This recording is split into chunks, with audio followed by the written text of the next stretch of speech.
आज हम एनालाइज करेंगे 25 अगस्त का न्यूज़पेपर, ठीक है ना। एंड ऑल्सो आई नो 24 का मिस हो गया, बट 24 का मैंने मार्क किया हुआ है, तो हम ये न्यूज़पेपर कर लेंगे। 24 का ही है, देखो इसमें मैंने अपने आप को भी खड़ा कर दिया है, ऐसी सी लगती हूँ मैं कुछ। ठीक है, चलो स्टार्ट करते हैं। Tamil Nadu drops Parandur airport project, new sites identified. तो तमिलनाडु जो है, तमिलनाडु की सरकार क्या कह रही है कि हम जो है तमिलनाडु ड्रॉप्स, परान जाए पर वचन ना जाए, परान दूर, ठीक है ना, परान दूर। तुमने सीरियल देखे हैं बचपन में, या तुम्हारे टाइम पे नहीं थे, अब तो मुझे ऐसे लगने लगा हमारे में डिस्टेंस बढ़ गया है। ठीक है। प्राण जाए पर वचन ना जाए, तो यहाँ पे प्राण लिखा हुआ है, प्राण दूर, तो वो कहते हैं प्राण हम दूर नहीं करेंगे, हम प्राण दूर को ऐसे ही रहने देंगे और वहां पर एयरपोर्ट नहीं बजाएंगे। ड्रॉप कर दिया आइडिया, तमिलनाडु ड्रॉप्स प्राण दूर एयरपोर्ट, न्यू साइट आइडेंटिफाइड। वो कह रहे हैं new site identified. New site identified में क्या कह रहे हैं, ये चेन्नई एयरपोर्ट के साथ ही न्यू टर्मिनल बनाएंगे, ठीक है ना। न्यू टर्मिनल, न्यू साइट कहाँ पे है, new terminal at Chennai airport. Chennai airport पे ये नया टर्मिनल बना देंगे, ठीक है। चेन्नई एयरपोर्ट पे क्या करेंगे, नया टर्मिनल बना देंगे। वो पिछले वाले पे नहीं बनाएंगे, ठीक है। New site identified, Parandur airport, new site identified. अब यहाँ पे चेन्नई एयरपोर्ट पे नया टर्मिनल आएगा, पुरानी वाई वाई लेफ्ट, क्यों छोड़ दी पिछली site, why they have left the old site, they have left the old site because farmers का जो लैंड है, फार्मर्स प्रोटेस्ट, ठीक है। फार्मर्स व प्रोटेस्टिंग की भाई ये लैंड हमें चाहिए, मत जाओ ये वो, ठीक है। तो इसीलिए ये वाला जो जमीन है वो छोड़ दिया है। तो this has happened in Tamil Nadu. Who is the CM of Tamil Nadu, CM के Tamil Nadu, CM of Tamil Nadu is C Joseph Vijay, ठीक है ना। C Joseph Vijay is the CM of Tamil Nadu, okay. अब Mahato launches yatra for recruitment exam reforms in Jharkhand.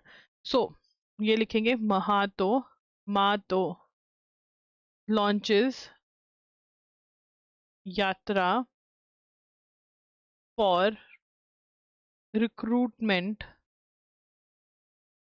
Exam reforms in Jharkhand, ठीक है ना। तो रिक्रूटमेंट एग्जाम्स हो रहे हैं कहाँ पर, झारखंड के अंदर, ठीक है। महांतो लॉन्चेस, महांतो कौन है, now this guy has actually played a very very important role in Jharkhand exam वाली प्रोटेस्ट, ठीक है। तो महांतो का नाम लिखेंगे, कौन सी उनका लीडर है ये, एक मिनट, हम थोड़ा सा टेबल सेटअप सही कर लें सो दैट मेरी गर्दन दर्द ना हो। तुम्हें भी समझ नहीं आएगा जब 30 पार हो जाओगे, तो तुम्हारे को ये दर्द है ना हो, बट मुझे तो हो रही हैं। चलो, झारखंड, झारखंड लोकतांत्रिक क्रांतिकारी मोर्चा लीडर, दैट इज देवेंद्र नाथ महतो, ठीक है ना। तो अब यहाँ पे कौन सी पार्टी के लीडर है, लोकतांत्रिक क्रांतिकारी मोर्चा लीडर, ये क्रांतिकारी लिखा है मैंने यहाँ पर, क्या लिखा है, क्रांतिकारी, क्या लिखा है, कारी, ठीक है। अब देवेंद्र नाथ महतो जो है, इन्होंने क्या स्टार्ट करी है, यात्रा, कौन सी यात्रा, यात्रा लॉन्च करी है, ठीक है ना। यात्रा लॉन्च करी है, इस यात्रा को क्या कहा है, भारतीय व्यवस्था सुधर यात्रा, ये कहते हैं सुधर जाओ, ठीक है ना। तो ये यात्रा क्या है, ये स्टेट वाइड मार्च, में राइटिंग कैसी हो गई है, स्टेट वाइड मार्च, स्टेट वाइज मार्च है, seeking reforms in government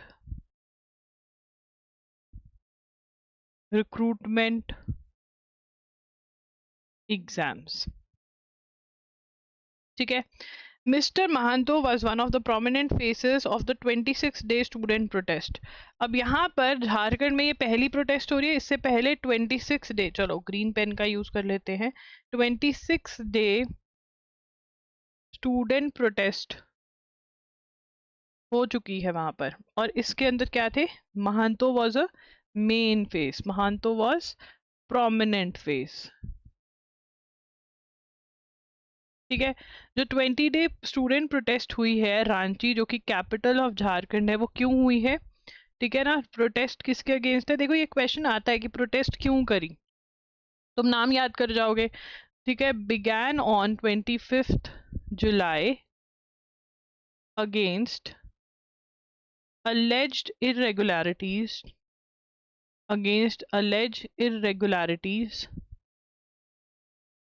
in recruitment exams।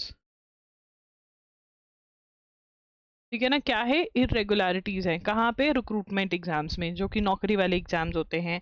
The state government on August 18 cancel 22 test and orders probe into 23 exams. तो स्टेट गवर्नमेंट ने क्या किया, इनकी प्रोटेस्ट से अग्री करते हुए कैंसिल कर दिए 22 टेस्ट, 22 टेस्ट कैंसिल कर दिए, और प्रोब का मतलब क्या होता है, इन्वेस्टिगेशन, प्रोब करवा रहे हैं 23 अदर्स में, 23 में प्रोब करवा रहे हैं। प्रोब का मतलब क्या होता है, इन्वेस्टिगेशन, ढूंढो क्या हुआ क्या नहीं हुआ, बूझो तो जाने वाला सीन। ठीक है, अब उसके बाद क्या है, अपॉइंटमेंट मेड थ्रू, अब ये कैंसिल कर दी। अब सुप्रीम कोर्ट, इनके हाई कोर्ट ने बोला कि भाई जो लोगों की अपॉइंटमेंट हो गई है वो थोड़ी आप कैंसिल कर सकते हो। तो जो टेस्ट कैंसिल किए थे बट जिसमें अपॉइंटमेंट हो गई है, अपॉइंटमेंट वाले एग्जाम कैंसिलेशन पे स्टे लग गया, कैंसिलेशन स्टेड। ठीक है ना, कि मतलब अब जिनकी नौकरी लग गई है, तुम्हें पता है बहुत लोग अपनी बेटियां ऐसे ही ब्याह कर देते हैं, शादी कर देते हैं कि भाई चलो सरकारी नौकरी वाला जमाई, अब जमाई सरकारी नौकरी वाला है नहीं है। अब कई लड़कियां होती हैं, हम शादी नहीं करेंगे, हमारी नौकरी लग गई है। बेटी जिसके पास अब नौकरी नहीं है, तो ये तो गलत है ना, गलत है। गलत उनके साथ भी है अगर एग्जाम में चीटिंग हुई है। अब जिन्होंने चीटिंग नहीं करी और वो सच में उन्होंने मेहनत करके पेपर क्लियर किया है, देखो अगर 100 बच्चे पेपर में सिलेक्ट होकर अपॉइंट हुए हैं, तो मुझे नहीं लगता 100 के 100 गलत है, 50 गलत हो सकता है, 60 हो सकता है। बट हाँ, अगर ये प्रूव होता है कि 100 के 100 ही ऐसे थे, 100 के 100 ही ऐसे थे, ठीक है ना, तो हम कह सकते हैं कि भाई ये गलत है। बट अगर 100 के 100 ऐसे नहीं थे, तो फिर गलत उनके साथ भी हो रहा है, इन्होंने गलत किया। तो या तो छांटी जाए कि किसने चीटिंग करके क्लियर किया, अगर नहीं छांट सकते तो भाई फिर कहते हैं ना गेहूं के साथ घुन भी पिसता है, तो ये अब बेचारे घुन है, ये गेहूं के साथ पिस रहे हैं। गेहूं कौन है, घुन कौन है, ये भी पता नहीं। चलो, इनविजिबल एक्टर्स, ठीक है, election commission of India special intensive revision of electoral rolls has seen allegation of bulk filing of applications in form 7। ये न्यूज़ हम ऑलरेडी कवर कर चुके हैं, ठीक है, तो दोबारा रिपीट नहीं करेंगे, मैंने वैसे तुम्हारे लिए पढ़ ली है। अब तुम्हें लगता हो ये क्यों नहीं पढ़ा रही है, क्योंकि ये रिपीट है, जो पहले हम पढ़ चुके हैं सारा। फॉर्म 7 क्या है, क्या है फॉर्म 7, तुम बताओ इन द कॉमेंट्स, बताओ क्या है, क्या है फॉर्म 7। अब दोबारा से आ गई ये वाली, में जजमेंट में से पक्का अब कुछ ना कुछ आएगा, ये इतनी बार आ रही है ना, बहुत रिपीट हो रही है। ठीक है, ये जजमेंट भी वैसे हम कर चुके हैं, बट चलो इसकी रिवीजन मैं करवा देती हूँ फिर भी, क्योंकि ये थोड़ा जजमेंट है। तो अब यहाँ पर डेफिनेशन ऑफ इंडस्ट्री, अब एक आम इंसान को इंडस्ट्री क्या लगती है, हमें लगता है कि भाई जो बहुत जहाँ भारी भरकम काम हो रहा है, ठीक है, मशीन लगी हुई है, और मतलब हम रोलर हैं, ये वो, मतलब बहुत ही हमें इंडस्ट्री का मतलब हमें वो लगता है जहाँ पे बॉलीवुड में लड़ाइयाँ होती है, ultimately end of the movie में जहाँ पे हीरो पहुंच जाता है और वहाँ मशीनें चल रही हैं, वो इंडस्ट्री है ना। बट आपको पता है एजुकेशन इंस्टीट्यूशन भी एक इंडस्ट्री है। क्या आपको पता है जो कंप्यूटर्स का काम करते हैं वो भी एक इंडस्ट्री है, सर्विस प्रोवाइड कर रहे हैं। तो ऐसा इंडस्ट्री का डेफिनेशन जो है वो बढ़ते बढ़ते बढ़ाया गया बाय द कोर्ट्स, ठीक है ना। अब हमारा नया लॉ आ गया है, ठीक है ना, इंडस्ट्रियल कोड नया आ गया है, लेबर लॉ जो है वो लॉ नया आ गया है। अब वो कह रहे हैं कि जो पुराना एक्ट था, जो पुराना इंडस्ट्रियल डिस्प्यूट्स एक्ट था, उसकी डेफिनेशन के अंदर सेक्शन 2J के अंदर ये डेफिनेशन ले डाउन करी गई थी। Bangalore water supply and sewage board versus A Rajappa वाले केस में ट्रिपल टेस्ट ले डाउन किया गया था, तो क्या अब वो फॉलो करेंगे? सुप्रीम कोर्ट कहता है नहीं, वो नहीं अब फॉलो करेंगे, अब वो एप्लीकेबल नहीं है। तो अब यहाँ पर डेफिनेशन ऑफ इंडस्ट्री वाली जो जजमेंट है वो क्यों सुन रहे हैं? कौन गया इनके पास, कौन लेके गया हाई कोर्ट में इनको? तो बेसिकली यहाँ पर जो ये वाली जजमेंट है बैंगलोर वाटर सप्लाई वाली, particularly the test for determining whether an activity falls within the definition of industry, ठीक है ना। तो इसमें क्या था? रेफरेंस। अब इसके अंदर ये वाली जजमेंट में इसको लिखेंगे हम और समझने की कोशिश करेंगे। Bangalore water supply and sewerage board versus A Rajappa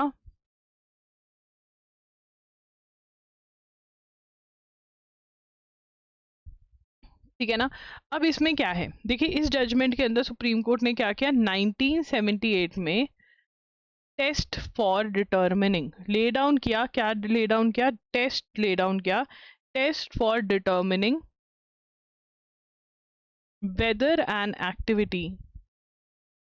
whether an activity falls within the definition of industry।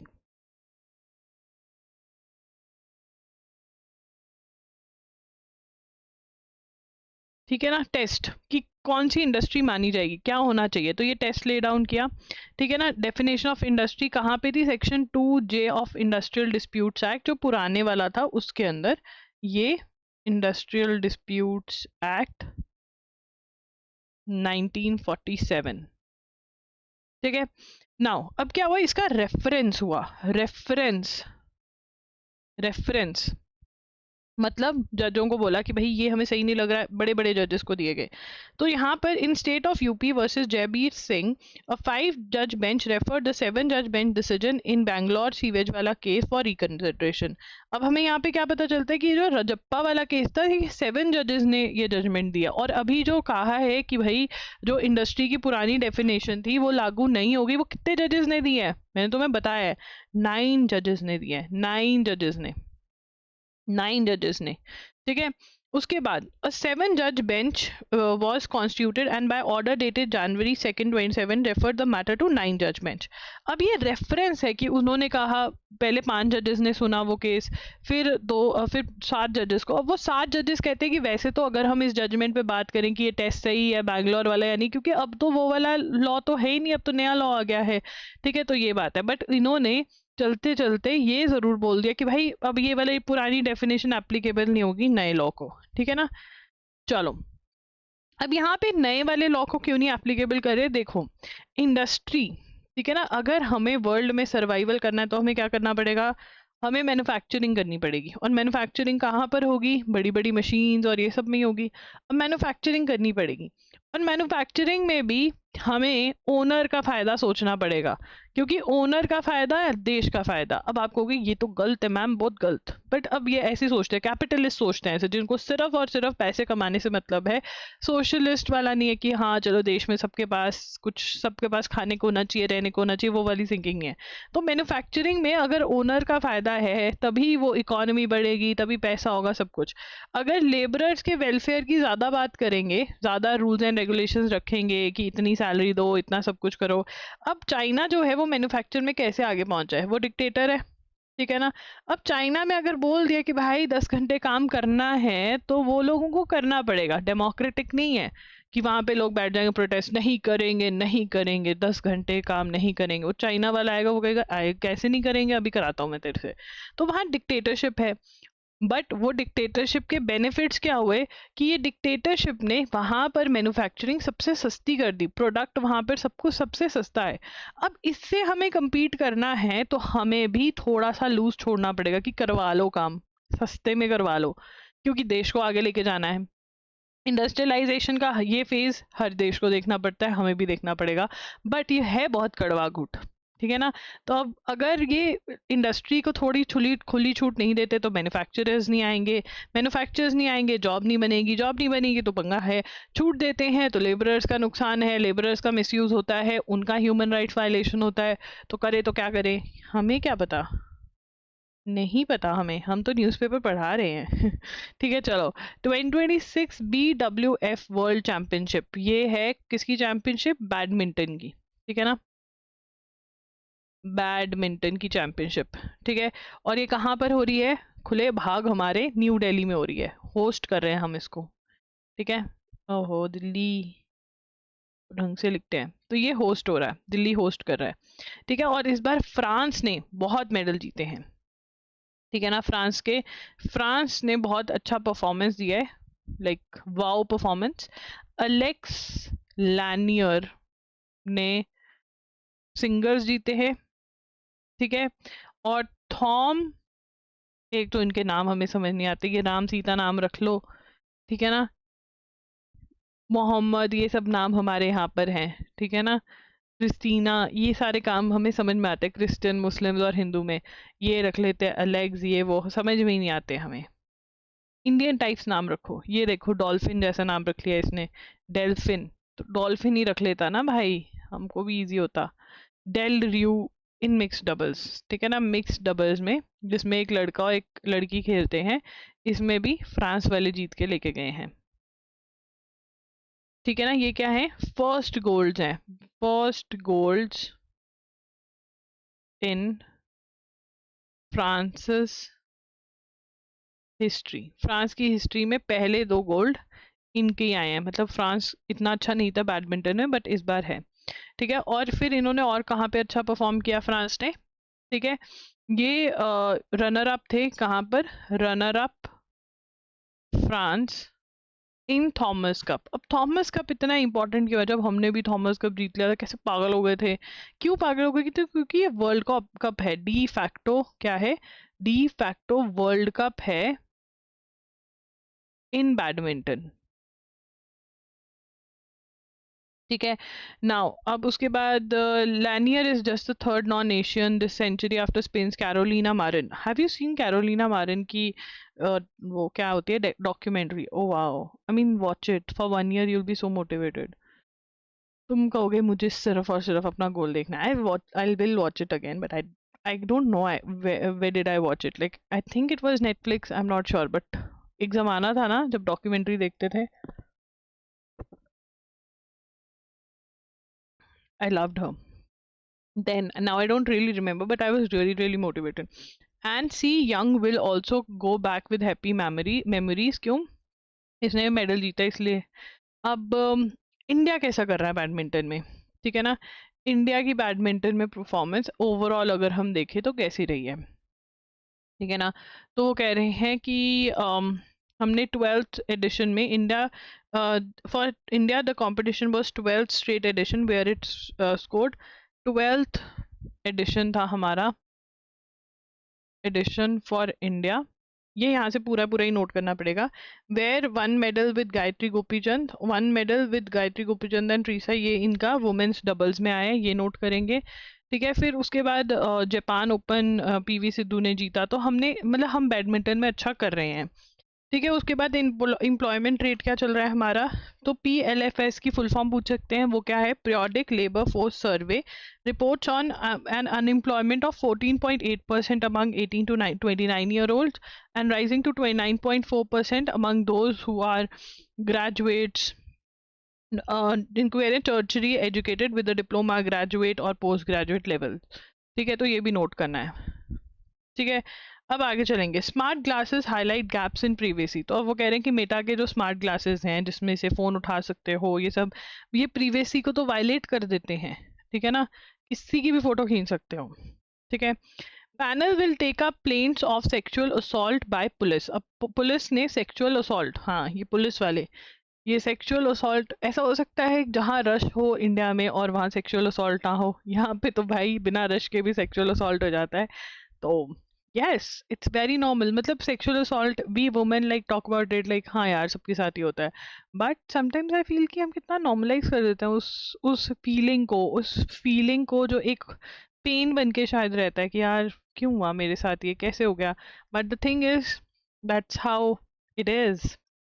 I hope it's changing for you guys. For us, it was not better, and I don't assume it would have got better now, because मेरी generation के बंदे तो वैसे से ही है ना, और उसके पुराने वाले भी, तुम्हारे वाले अगर सॉर्ट हो भी गए तो।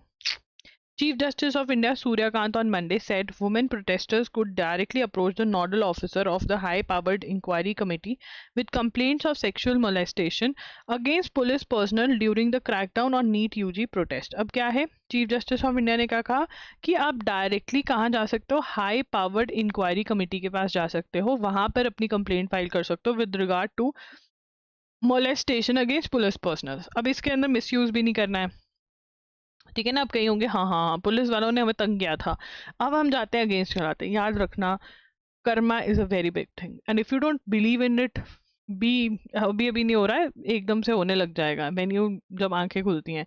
तो नोडल ऑफिसर जो होगा वो जुडिशियल ऑफिसर होगा, ठीक है ना, और उसके पास कंप्लेंट फाइल कर सकते हैं। झूठी कंप्लेंट नहीं करनी, सच्ची करनी है, थोड़ा अच्छे बनाओ। Opposition raises concern over weakening of ISRO. अब इसरो में क्या हुआ है, तुम्हें कहानी सुनाती हूँ। The government and the opposition sparred on Monday over the future of ISRO with Congress general secretary Jairam Ramesh raising concern over reported privatisation push. अब देखो यहाँ पर इसरो के अंदर गवर्नमेंट क्या कह रही है, गवर्नमेंट कह रही है कि भाई तुम ना अपनी रिसर्च पे ध्यान दो। इसरो को क्या कह रही है, तुम रिसर्च पे ध्यान दो, ठीक है ना। और प्राइवेटाइजेशन हो रहा है, privatisation push in space sector, कि स्पेस सेक्टर में प्राइवेट कंपनीज आए जो लॉन्चिंग वगैरह है, जैसे स्पेस एक्स कर रहा है, लॉन्चिंग ऑफ सैटेलाइट्स, ठीक है, अपने रॉकेट्स बनाओ, ये वाली चीज़ तुम फोकस करो, ठीक है ना, रॉकेट्स वगैरह पे, लॉन्चिंग पर, ठीक है।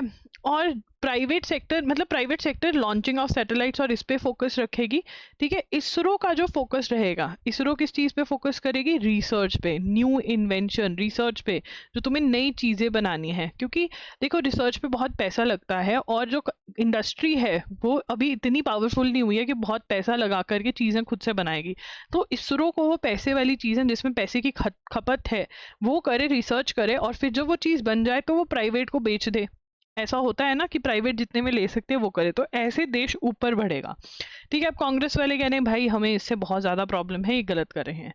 अब ये भी सच है कि 100 to 120 की ISRO professionals have left organization, have left organization, but इसके अंदर I want to tell you one thing, we were talking about it, that's why I know some bits about it. Ajit Doval who is the NSA of India, national security में है जो, ठीक है, वो गए थे इसरो में, और वो कह रहे थे कि स्टेज 3 वाले पे जाके हमारा क्यों फेल हो रहा है PSLV, ठीक है। तो उनको समथिंग वो लगता है। तो वी शुड नेवर फॉरगेट कि इसरो के अंदर बहुत बार जो बाहर के नेशंस हैं वो नहीं चाहते हैं कि हमारा सक्सेस हो, तो कोई कुछ गलत भी कर जाते हैं, ये भी कहा जा रहा है। बट कांग्रेस कह रही है कि नहीं नहीं वो खुद छोड़ के गए हैं, तुम उनको तंग कर रहे हो, ठीक है। तो ये दोनों का साइड है। Home minister directs police chief to detect and report illegal immigrants, ठीक है। होम मिनिस्टर कौन है, अमित शाह। तो होम मिनिस्टर क्या कह रहे हैं कि भैया आप पुलिस को कह रहे हैं कि आप डिटेक्ट करो कौन इलीगल इमिग्रेंट्स है। इलीगल इमिग्रेंट कौन होता है, ठीक है, जो विदाउट परमिशन इंडिया में आए हैं, वीज़ा नहीं है उनके पास, ठीक है ना, without permission, without visa India में आए हैं, या जिनका वीज़ा एक्सपायर हो गया है, तो ऐसे लोग होते हैं। ये लिखने की ज़रूरत नहीं है, वैसे बता रही हूँ। तो मोस्टली हमारे यहाँ पर जो इलीगल इमिग्रेंट्स आए हुए हैं बहुत बहुत पाकिस्तान से हैं, ठीक है, बहुत बहुत बांग्लादेश से हैं, ठीक है, इलीगल इमिग्रेंट्स, एंड रोहिंग्यास तो हैं ही हैं। तो रोहिंग्यास कहाँ से हैं, they are Muslims from Myanmar, ठीक है। तो अब ये दिक्कत है। अब प्रॉब्लम क्या है, प्रॉब्लम ये भी है कि इनके साथ सिक्योरिटी इश्यूज बहुत ज़्यादा हैं, ठीक है ना। अब दूसरे इश्यूज तो छोड़ो, सिक्योरिटी इश्यूज बहुत ज़्यादा हैं। What are the security issues, ये लोग सबसे इजीली, एक तो ये पुअर होते हैं, ठीक है ना, पुअर है, ठीक है, दूसरे देश से भाग के हैं, पुअर हैं, तो ये बहुत जल्दी ISI के उसमें या किसी भी जो टेरर ग्रुप है उसके बातों में आ जाते हैं, पैसों के चक्कर में या वैसे भी, ठीक है। मतलब हाँ, वो उनको होता है कि हाँ ठीक है ये जो कह रहे हैं वो सही है, ठीक है, बेंड रहता है थोड़ा टेरर ग्रुप्स की तरफ, और ये जो है सिक्योरिटी के अंदर बहुत ज़्यादा इश्यूज क्रिएट करते हैं। तो वन मेजर रीज़न कि हमें इनको देश से बाहर निकालना पड़ेगा इज सिक्योरिटी, ठीक है। अब उसके बाद आगे चलेंगे। Union home minister Amit Shah directed the security agencies to take strict measures against infiltration, asking the police chief to detect deport illegal immigrants at the inauguration. तो यहाँ पर क्या चल रहा है? नेशनल सिक्योरिटी क्या चल रहा है? What is happening? National security strategies conference 2026, that is NSSC। ठीक है, अब NSSC क्या हो रही है? हाइब्रिड मोड में। ठीक है, ऑनलाइन थोड़ी, ऑफलाइन थोड़ी, ऑनलाइन हाइब्रिड मोड में हो रही है। नो समोसा पकौड़ा, वो कहते हैं ऐसी खा लो समोसा पकौड़ा। तो अब इसके अंदर ये इन्होंने किस चीज की बात करी? इन्होंने पुलिस चीज को बोला डायरेक्टेड, होम मिनिस्टर, यहां से लिखेंगे home minister directed police chiefs to detect, क्या करें? डिटेक्ट करो और डिपोर्ट। डिटेक्ट मतलब ढूंढो कि हाँ कौन से हैं जो इलीगल इमिग्रेंट्स हैं, और डिपोर्ट करो मतलब उनको भेज दो इलीगल इमिग्रेंट्स को। ठीक है, ये किसने बोला है? ये पुलिस चीफ को बोला गया है। ठीक है, किसने बोला है? होम मिनिस्टर ने। Who is the home minister of India? Amit Shah. Who is the home minister of India? Amit Shah is the home minister of India. ठीक है ना। तो इलीगल इमिग्रेंट्स को निकाला जाए। अब यहाँ पर एक और स्कीम के बारे में बात कर रहे हैं, ये प्रहार। किस स्कीम के बारे में बात कर रहे हैं? प्रहार। प्रहार स्कीम क्या है? एक्सपीडिएटिंग मतलब स्पीडिंग अप, मतलब जल्दी जल्दी, एक्सपीडिएटिंग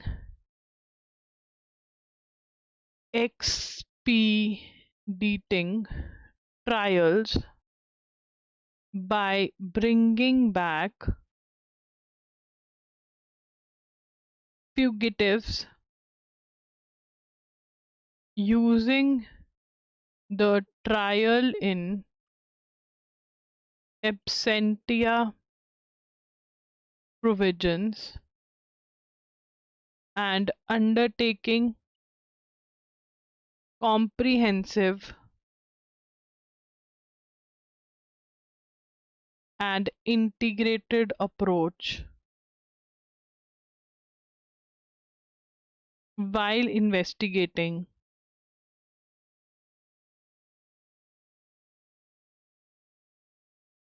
UAPA, that is unlawful activities prevention act. ठीक है ना। तो अब इसमें प्रहार क्या है? What is Prahar? Can you see what is Prahar? Prahar expediting का मतलब क्या होता है? Speeding up trials by bringing back fugitives. Fugitives कौन है? जो हमारे यहाँ पर ऑफेंस करके दूसरे देश में भाग गए हैं। Using the trial in absentia. Trial in absentia मतलब आप ट्रायल करोगे, कोर्ट में केस चलाओगे जुडिशरी में, without they being present. Provisions and undertaking comprehensive integrated approach in UAPA। UAPA क्या है? Unlawful activities prevention act. तो इसके अंदर आप वो करेंगे। ठीक है। जयशंकर कहाँ गए हुए हैं? पुतिन से मिलने गए हैं। ठीक है, पुतिन से मोदी जी कब मिल रहे हैं? SCO में। इस बार SCO कब हो रही है? कहाँ पर हो रही है SCO? वेरी इंपॉर्टेंट क्वेश्चन है। जो SCO में होगा वो हमें पता होना चाहिए। Shanghai Cooperation Organisation. और इनको बुलाने भी गए हैं किसके लिए? जैसे हम रिश्तेदारों को कहते हैं आइएगा जरूर शादी पे, हाँ हाँ आपका ही इंतजार होगा, हाँ हाँ हाँ आप मेहंदी पे पहुंच जाएंगे, हम रूम बुक करा के रखेंगे। तो ऐसे ही पुतिन को बुलाने गए हैं। कौन? जयशंकर, कि भैया आ जाना। कहाँ पे? कहाँ पे आ जाना? ब्रिक्स समिट में। ब्रिक्स में मिलेंगे। ब्रिक्स क्या है? विवाह। ठीक है ना। चलिए, अब यहाँ पर ये क्या है? किर्गिस्तान। किर्गिस्तान में हो रही है, पर्टिकुलर कहाँ पे? बिश्केक। ये बिश्केक में पहले भी तो हुई थी, चलो पता नहीं, मैं मुझे गलती लग सकती है। अब उसके बाद ब्रिक्स में आएंगे। ब्रिक्स कहाँ पे? ब्रिक्स समिट कहाँ पे? कौन होस्ट कर रहा है ब्रिक्स समिट इस बारी? नई दिल्ली, इंडिया में हो रही है इस बारी। ठीक है ना। तो इसलिए जयशंकर को भेज दिया पुतिन के पास, और चाइना के पास किसको भेजता है? अजीत डोवाल को। ठीक है ना, कि जाओ बुला कर आओ अपने रिश्तेदारों को। National security advisor Ajit Doval arrived in Beijing ahead of 25th round of talks. तो अब ब्रिक्स से पहले क्या हुआ? व्हाट हैपेंड ब्रिक्स से पहले? Ajit Doval, NSA Ajit Doval went to China ठीक है ना, for this summit only, but he went to China. And again 12th BRICS की समिट, 12 सितंबर 12 को समिट है, तो ये भी लिख लेते हैं, इंडिया में समिट है 12 सितंबर को।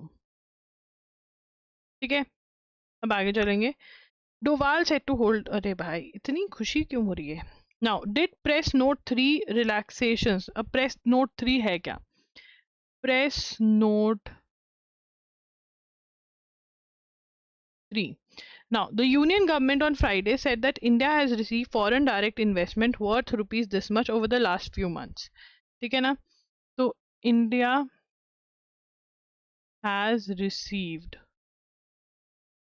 India has received foreign direct investment, that is FDI, worth rupees 4895 in last few months।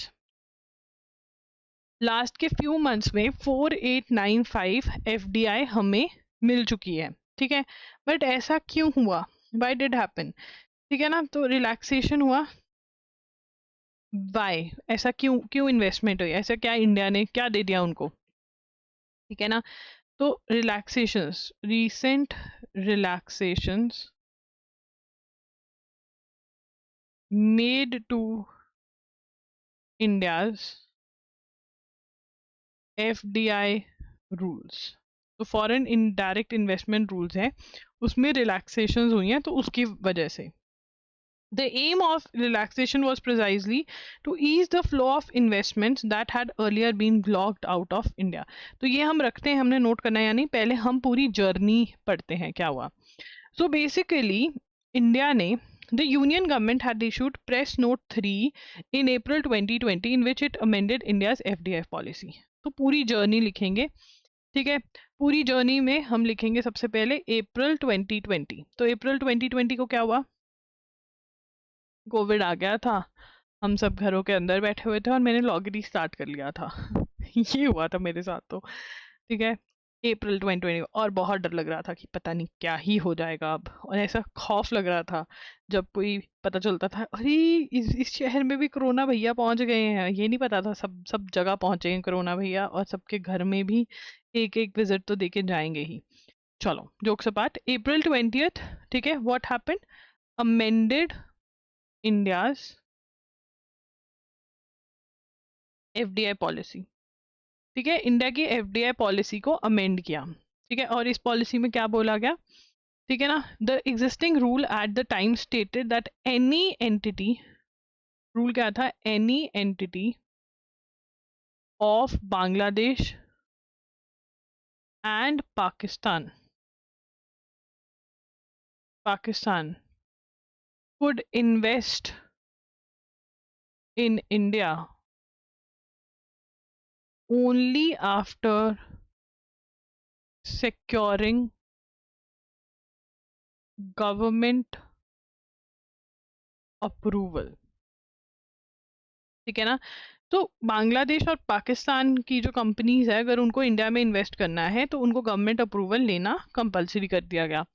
ठीक है ना, press 3 widen this stipulation to include, ठीक है ना, the existing rule at that time. ठीक है ना, दिस वाज एग्जिस्टिंग रूल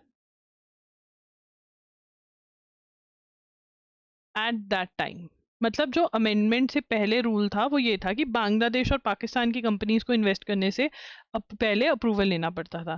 ठीक है ना, तो अमेंडमेंट क्या हुई, चेंज क्या हुई, ठीक है, include any country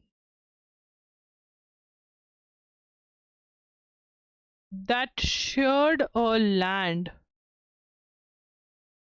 border with India. ठीक है, तो इसमें कौन कौन सी करती हैं, पाकिस्तान, चाइना, बांग्लादेश, नेपाल, भूटान। तो जो भी देश हमारे साथ बॉर्डर शेयर करते हैं, अब उनको अप्रूवल चाहिए होगा। The popular perception is that government took this decision as a result of Galwan clash. तुम्हें याद है, इधर हम कोविड से जूझ रहे थे और ये चाइना हमारे साथ लड़ाई करने लग गया था। ठीक है ना, तो कॉमन परसेप्शन क्या है, लोगों को ये लगता है कि इंडिया ने ये ऐसा करा चेंज, चाइना को इसलिए इंक्लूड किया या ये चेंज इसलिए किया। कॉमन परसेप्शन क्या था, गैलवान, ठीक है ना, चाइना का गैलवान वाला अटैक। बट ये गैलवान अटैक तो मई के अंदर हुआ था, ठीक है ना, मई में हैपेंड, और जो चेंजेस हैं वो अप्रैल में हुई थी, ठीक है। तो ये मेजर रीजन नहीं था। The reason of the change was why then, why change, क्यों किया चेंज उन्होंने। अब देखो, तुम बोलोगे भाई ये तो बहुत ही डिटेल में पढ़ा रही है, तुम ना जाके क्वेश्चन पेपर उठा के देखो। मतलब मैं ट्राई करूंगी कि मैं JMI AMU इनके तुम्हें क्वेश्चन पेपर्स दिखाऊं, एंड मतलब बहुत डिफिकल्ट है समझाना कि भाई ये फर्स्ट लेयर से क्वेश्चंस नहीं आए, उन्होंने नहीं पूछा कि बताओ प्रेस नोट 3 कब आया था, नहीं पूछा, they are not interested in that. वो ये पूछ रहे हैं अच्छा बताओ ये चेंज क्यों कर रही थी। इसका मतलब ये हो गया कि वो इन डेप्थ से क्वेश्चंस पूछ रहे हैं, तो तुम्हें भी उसका मतलब पता होना चाहिए, और अगर तुम पढ़ लोगे ये और एक दो बार अच्छे से रिवाइज कर लोगे तो याद हो जाएगा। अब क्यों लेकर आए थे चेंज, चेंज क्यों लेकर आए थे, क्योंकि कोविड के टाइम पे क्या हो गया था, चाइना जो अमीर देश है, ठीक है, चाइना के लोग जहां पर भी, जो कंपनी डूब रही थी बिकॉज ऑफ कोविड, जिसके शेयर नीचे जा रहे थे, वो उसको एक्वायर करने लग गए थे, तो इस चीज से बचने के लिए। बट फर्दर जो जो भी आगे ये रूल स्ट्रिक्ट हुए, तो ये हुए obviously because of the border issues between India and China. जो बॉर्डर इश्यूज हुए थे बिटवीन इंडिया एंड चाइना, उसके बीच में, उसके वजह से ये स्ट्रिक्ट हुए। अब मार्च 2026 में लिखेंगे क्या हुआ, ये रूल्स जो हैं वो ईज कर दिए। It said that FDI for entities be allowed through India, अगर 10% स्टेक ही है तो वो उन्होंने अलाउ कर दिया कि ठीक है, ठीक है ना। तो माइनॉरिटी होल्डिंग स्टेक है 10% अगर आप कर रहे हो तो दैट्स फाइन। तो इससे हमारी जो ये है ये बढ़ गई, फ्लो बढ़ गया हमारा इनकम का FDI से, ठीक है। बस यही है, जो नोट करना है वो नोट कर लेना। आज के लिए इतना ही। अगर सेशन अच्छा लगा हो तो चैनल को ज़रूर सब्सक्राइब करना। एंड यस, अगर MCQ प्रैक्टिस करनी है तो आप loggery.in पर जा सकते हैं, वहाँ पर आपको MCQ प्रैक्टिस मिल जाएगी। अगर आपकी बैकलॉग है, पुराने करंट अफेयर्स पढ़ने हैं, तो आपको 2024, 2025, 2026 के मिल जाएंगे। आई नो आपको सिर्फ और सिर्फ 2026 के चाहिए होंगे, तो आपको जैन से जून पर ऑफर लगा हुआ है।